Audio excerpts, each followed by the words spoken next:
E aí, pessoal, meus amigos da Elite da Língua, tudo bem? Eu espero que sim. Bom reencontrá-los, sempre bom ter a companhia de vocês. E hoje eu vim aqui para a gente começar uma nova série, que são os caminhos da interpretação.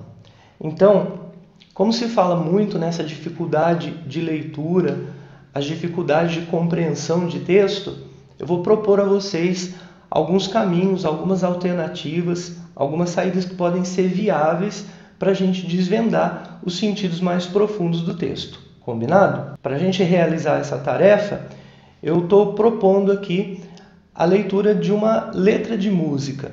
Tem sido cada vez mais comum aparecer em concursos, aparecer em questões de vestibular, nas apostilas, as letras de música. E obviamente que elas são exploradas fundamentalmente a partir do discurso verbal, a partir da maneira como esse discurso está organizado.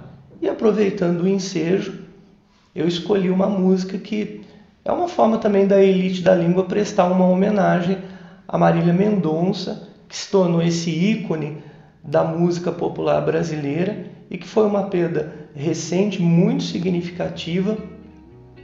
Uma maneira da gente prestar uma homenagem a ela e de agradecer a contribuição dela para a cultura brasileira naquilo que ela se propôs a fazer, no tipo de música que ela se propôs a compor e a cantar.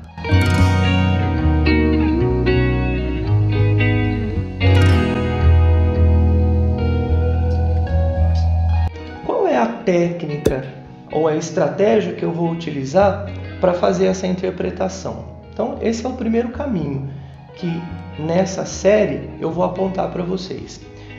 Eu começaria dizendo que a organização de um discurso está absolutamente ligada à maneira como nós escolhemos as palavras, como nós as combinamos na sentença. E essa combinação exige não só que sejam feitas flexões morfológicas, as concordâncias entre as palavras, mas isso também vai produzir um sentido, isso também vai produzir certamente um significado no discurso. Então observem que estudar, observar as classes de palavras pode ser um caminho muito fértil para que a gente chegue à compreensão de sentido do que o texto pretende nos dizer. Então, vamos só relembrar. O que são as classes de palavras? São as categorias morfológicas: substantivo, artigo, numeral, adjetivo, pronome, verbo, advérbio, preposição, conjunção e mesmo a interjeição. Essas são as categorias gramaticais. E como cada uma delas tem uma função específica dentro da oração, no contexto, elas certamente nos ajudam a compreender melhor aquilo que o texto oferece, aquilo que o texto tem a dizer. Vocês vão observar rapidamente aí na tela a projeção da letra da música, a partir da qual nós vamos fazer a análise, e é com base nessa letra que algumas categorias gramaticais vão ser aqui levantadas, elencadas, e a gente vai refletir um pouquinho sobre elas, tá? Eu acho que vocês já conhecem bastante essa letra, o primeiro grande sucesso da Marília Mendonça, que fez com que definitivamente ela entrasse para o cenário musical como uma figura definitivamente importante, E vamos conversar um pouquinho sobre Infiel. Eu vou começar tratando com vocês sobre a questão do pronome. Vocês sabem que os pronomes são palavras que tanto podem acompanhar quanto podem substituir um nome, um substantivo. Nessa letra da canção, nós vamos observar que o pronome tem uma função bastante significativa, que é de mostrar para nós quem são as pessoas envolvidas nesse discurso, nessa discussão sobre um problema de infidelidade, infelizmente bastante comum nos relacionamentos, e os pronomes vão mostrar para nós também como é que essa conversa do eu lírico está dividida ao longo do texto. Porque a canção está dividida em duas partes. Num primeiro momento, nós temos um eu lírico que fala e ele diz logo de cara, eu, olha o pronome, eu descobri faz 1 ano.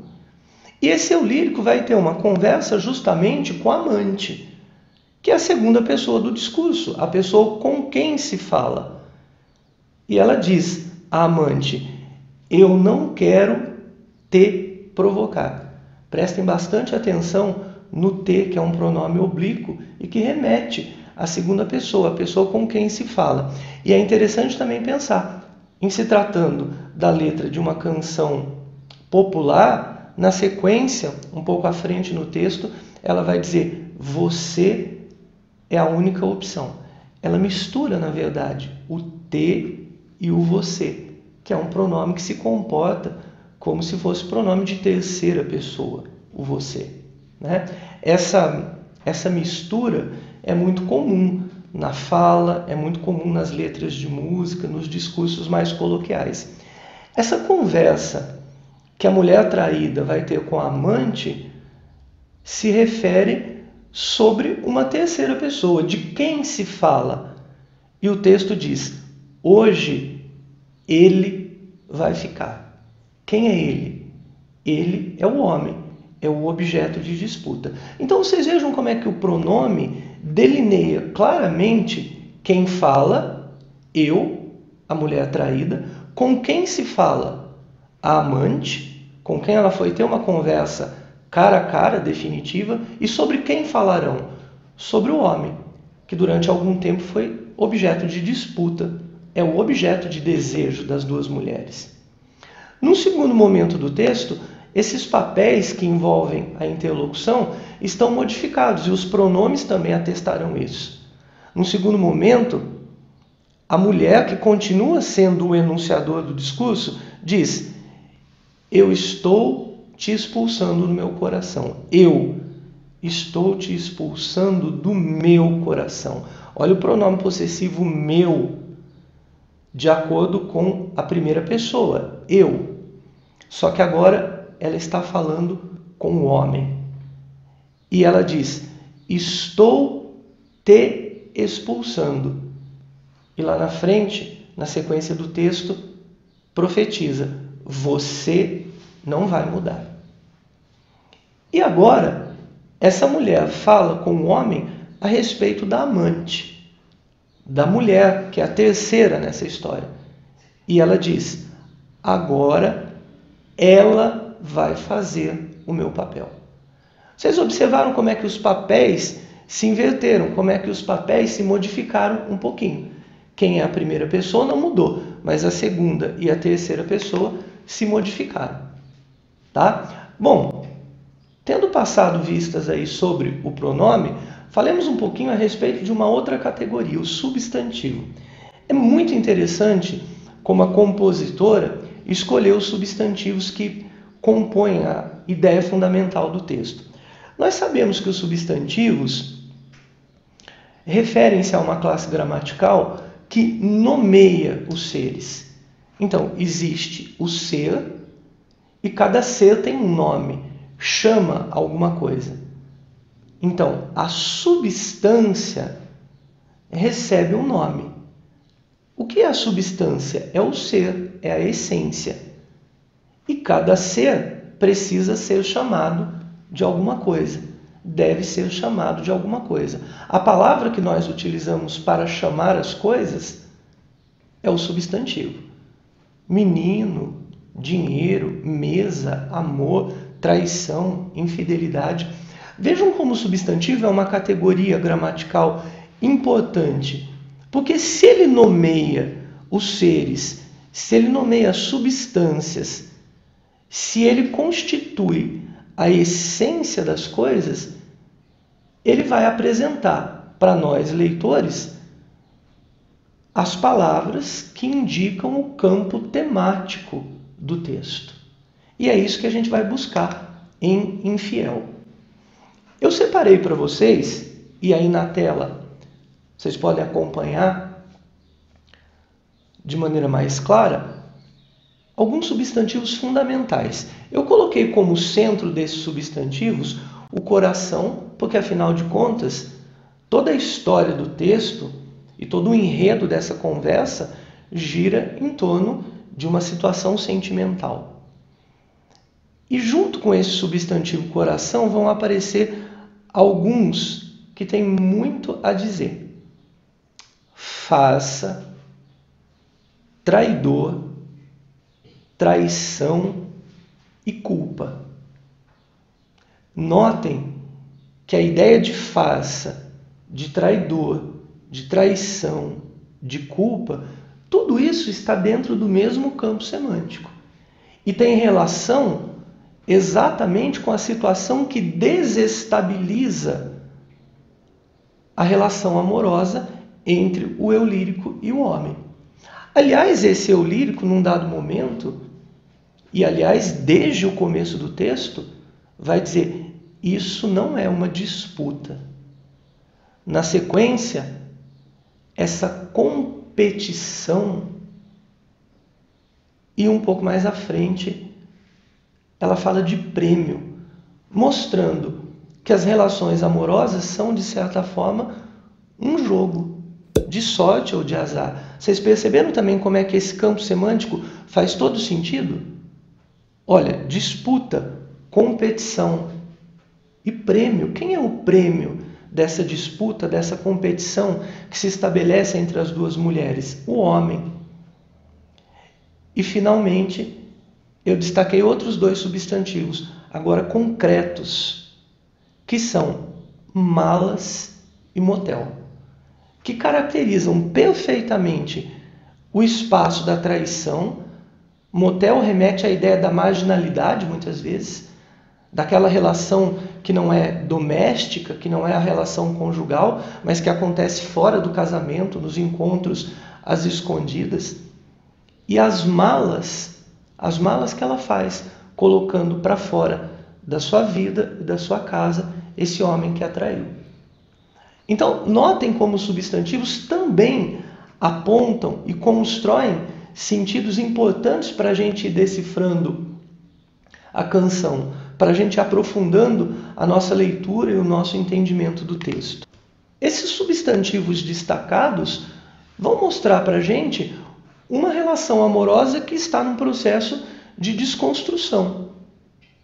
Isso ficou bem claro, isso fica muito claro ao longo do texto.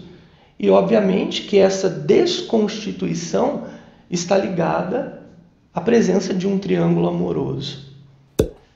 De maneira que uma relação que muito possivelmente fosse estável em algum momento se torna farsa, se torna disputa, se torna traição. E no momento em que ela percebe que esse homem é um traidor, veja o título da canção, Infiel. A partir do momento em que ela toma consciência disso, ela resolve entregar o prêmio a outra mulher.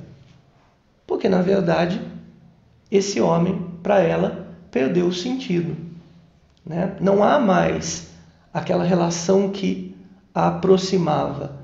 Portanto, ela diz: então, você vai morar num motel, porque eu estou te expulsando do meu coração. É a maneira que ela tem de responder ao ultraje, à humilhação sofrida e dar à vida dela um outro sentido. Vamos pensar um pouco nos adjetivos.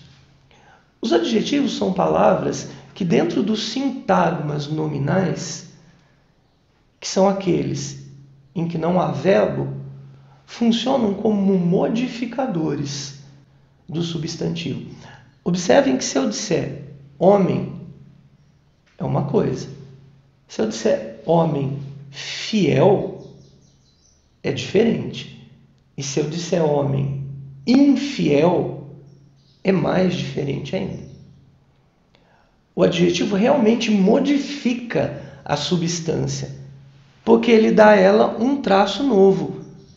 Ele dá a ela uma característica que a altera, ele transforma a substância, transforma o substantivo, transforma o ser na sua essência de existir.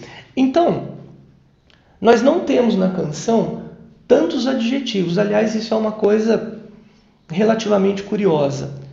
Os adjetivos que aparecem no texto são infiel, que já está, aliás, no título da canção, e depois nós temos feliz, única e sozinha.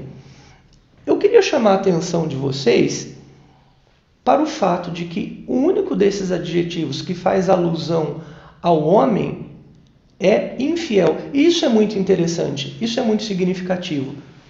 Porque ao longo de toda a letra, ela elege apenas um traço do homem a ser ressaltado. Nesse momento, o sentido do homem na vida dela foi o modo como ele se comportou, sendo infiel. Os outros 3 adjetivos, feliz, única e sozinha, são adjetivos que ela utiliza para se referir à mulher, à amante. E observem que o adjetivo feliz que ela atribui à mulher, ela faz questão de dizer que ela deve estar feliz. Ela pressupõe que a mulher que ganhou o prêmio, o homem, deve estar feliz, embora faça uma previsão. Essa felicidade é passageira e num futuro próximo se tornará uma catástrofe, um drama também na vida da amante. Porque o infiel repetirá o seu comportamento e trairá a amante como a traiu. O outro adjetivo é única, mas não que a amante seja a única mulher. Notem que na letra ela não fala em única mulher, ela diz você é a única opção. E aí nós começamos a entender como é que essa mulher traída é a desforra, na verdade. Porque ela diz, do que sobrou a ele, você é a opção. É como se ela dissesse, ele não te escolheu, você foi o que sobrou.